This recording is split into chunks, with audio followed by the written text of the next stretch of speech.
تو وہ T V پہ آ کے اس نے معافی مانگی, اس نے کہا میری تھنکنگ, میرا فیصلہ غلط تھا. بالکل 3 مہینے انہوں نے لاک ڈاؤن کیا, 3 مہینے. بالکل. تو یہ باتیں جب انسان ہی رہیں گے تو کون سی اکانومی, کون سی, یہ مجھے ٹھیک ہے. چلے یعنی کہ آپ سندھ کا جو ماڈل ہے ہیومنسٹ لاک ڈاؤن کا, اسے آپ سپورٹ کرتے ہیں. مجھے ایک مختصر بریک لینے ناظرین, بریک لیتے ہیں, بریک سے واپس آئیں گے تو بات ہوگی اختر مہگل صاحب کی حکومت سے الگ ہونے کے بعد کیا کوئی اپوزیشن تیاری کر رہی ہے ان ہاؤس چینج کے حوالے سے. جو رابطے شروع ہو چکے ہیں اختر مہگل صاحب سے, زرداری صاحب کا رابطہ بھی ہوا ہے جو کہ جوڑ توڑ کے بڑے ماہر سمجھے جاتے ہیں. بات ہوگی بریک کے بعد, ہمارے ساتھ رہیے گا.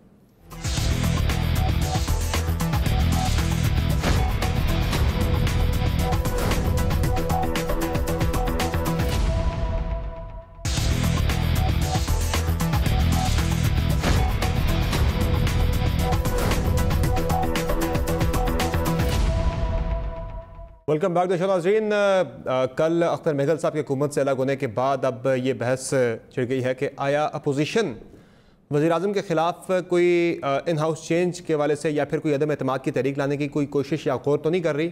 اس پہ کل خواجہ آصف صاحب نے ہمارے پروگرام میں بات کی تھی کہ حکومت میں ٹوٹ پھوٹ کا سلسلہ شروع ہو چکا ہے. کیا بات کی تھی خواجہ صاحب نے, ذرا سن لیں. پروسیس جو ہے وہ ویسے تو سٹارٹ ہو گیا ہوا ہے, لیکن آج اس کی نشانیاں بھی, توڑ پھوڑ کی نشانیاں جو ہے وہ نظر آنی. کینڈیڈیٹ موجود ہیں اس وقت ان کی پارٹی میں جو ان کیس آف لیڈر جو ہے ان کی جگہ لینے کو تیار ہیں. انہوں نے وہ لابی بھی کر رہے ہیں. وہ لوگ جو ہیں ہمارے رابطے بھی ہیں, ذاتی رابطے بھی ہیں, سیاسی رابطے بھی ہیں. جو حکومت کے ساتھ اس وقت جو لوگ ہیں جو ڈسسیٹسفائیڈ ہیں, جن کے اوپر ہم کیپٹلائز کرنے کی کوشش کریں گے. رانا تنویر صاحب, خواجہ صاحب نے کہا کیپٹلائز کرنے کی ہم کوشش کریں گے. ہمارے حکومت کے کئی غیر مطمئن لوگوں سے بھی ہمارے رابطے ہیں, تو کوئی ان ہاؤس چینج لانے کی کوشش کر رہے ہیں, کوئی اس طرف جائیں گے موو کی طرف؟ دیکھیں ہم تو کوشش نہیں کر رہے, لیکن ایک نیچرل پروسیس میں انہوں نے جانا ہی جانا ہے. یہ نوٹ کر لیں سمجھ, انہوں نے ہر صورت جانا ہے. کب؟ 5 سال بعد؟ آج گیا, کل گیا, یہ جانا سر. وہ 5 سال بعد تو جانا ہی جانا ہے, ویسے بھی نیچرل پروسیس ہے. میں اس سے پہلے کی اس سال کی بات کر رہا ہوں. سمر ایسے نہ کریں, آج کیا کل گیا, دل کا جانا ٹھہر گیا. انہوں نے جانا ہے کیونکہ جو پاکستان افورڈ ہی نہیں کر سکتا. پاکستان بالکل اکانومی ہر شے, یہ کرونا شرونا یہ ڈوب جائے گا سب کچھ. تو سر وہ جانے کا طریقہ کار بھی بتا دیں. عدم اعتماد کی تحریک کے بغیر تو کوئی اور رستہ نہیں ہے میرے خیال سے. سنیں گے تو بتاؤں گا. جی بتائیں سر. آپ سن لیں, آپ تو بات ہی نہیں. بسم اللہ رانا صاحب. کرنے دی آپ نے, میری پہلی بات بالکل نہیں مکمل کرنے دی مجھے. سر اب کھل کے بات کریں. یہ ہے کہ یہ جو چیز ہے نا, ہم بڑے واضح طور پہ کہہ چکے ہیں کہ ہم ود ہاؤس جو ہے نا چینج, اس کو سپورٹ کریں گے. ہم اس کا حصہ, اس گورنمنٹ کا حصہ نہیں بنیں گے جو چینج آئے گی. نیشنل گورنمنٹ ہو یا کوئی بھی ہو, یا کولیشن گورنمنٹ بنے, سوال ہی نہیں پیدا ہوتا پی ایم ایل این اس کا حصہ بنے. یہ میں کیٹیگوریکلی کہہ رہا ہوں. لیکن یہ ہم چاہتے ہیں کوئی ایسا شخص آ گیا ہے جو پاکستان کو لے کے آگے چلے الیکشنوں تک. دوسری بات یہ رہے گی کہ ہاں ہم ہی ہیں کہ ایک فریش الیکشن کرائے جائیں. اگر گیون اس سچویشن میں نہیں کرائے جا سکتے تو ہم سال کے اینڈ تک بھی ہم چاہتے ہیں کہ اگر کرونا کا مسئلہ تھوڑا سلو ڈاؤن ہو جائے یا اللہ کرے ختم ہو جائے, تو ایک فریش الیکشن چاہیے اس پاکستان میں, فیئر اینڈ فری, تاکہ جو جس کا مینڈیٹ آئے, پی ٹی کا ہے, پیپلز پارٹی کا ہے, پی ایم ایل این کا ہے, وہ آگے گورنمنٹ بنائیں اور پاکستان کو آگے لے کے چلے. اس طرح پاکستان نہیں چل سکتا. یہ جانا ہی جانا ہے. اس طرح آپ کیسے تصور کر سکتے ہیں یہ چل جائے گا؟ یہ کوئی حکومت ہو رہی ہے. یہ تو کہتے ہیں کہ صبح یہاں میں فلاں مہنگائی نہیں ہونے دوں گا, صبح مہنگائی ہوتی ہے. ان کی تو کوئی ریٹ ہے ہی نہیں, نہ گورنمنٹ ہے, نہ کر دیں گے, پکڑ لیں گے, مار دیں گے, ہو جائے گا, ختم ہو جائے گا, یہ ہو جائے گا. کوئی چیز ہی نہیں ہے اس وقت پاکستان میں. تو یہ بالکل انارکی کا سین پیدا ہو رہا ہے جو ہم افورڈ نہیں کر سکتے اس وقت. ٹھیک ہے, ریجنل سچویشن کا بھی پتہ ہے جو بالکل بنی ہوئی ہے. تو اس لیے ہم چاہتے ہیں کہ ایک سٹیبل گورنمنٹ ہو جو باقی ڈلیور بھی کرے, گورنمنٹ اچھی دے اور چیلنجز کا بھی مقابلہ کرے. بالکل صحیح ہے. چیلنجز ہیں اس وقت, بالکل صحیح ہے, اکانومی کا ہے, گورننس کا ہے. یہ چیلنجز اتنے بڑے شدید ہیں کہ آپ تصور نہیں کر, آپ کو ہم سے زیادہ پتہ ہے. آپ تو پروگرام کے لیے کوشچن کرتے رہتے ہیں, ایمان سے آپ کو زیادہ پتہ ہے جو کیا رہا ہے. رحمان صاحب کچھ چیلنجز حکومت نے خود بھی اپنے لیے پیدا کر دیے. مافیاز ہیں تو وہ مافیاز نے گھیرا ڈالا ہوا ہے. ٹھیک ہے, اور وہ بجٹ کہیں اور پا رہے ہیں, ٹھیک ہے, لوگوں کو مل رہے ہیں. چلے آپ کا سر پوائنٹ آ گیا. رانا صاحب میں آگے گفتگو کو بڑھانا ہے. مصطفیٰ کوکر صاحب, زرداری صاحب نے بھی رابطہ کیا ہے, اختر مہگل صاحب سے ان کا رابطہ ہوا ہے.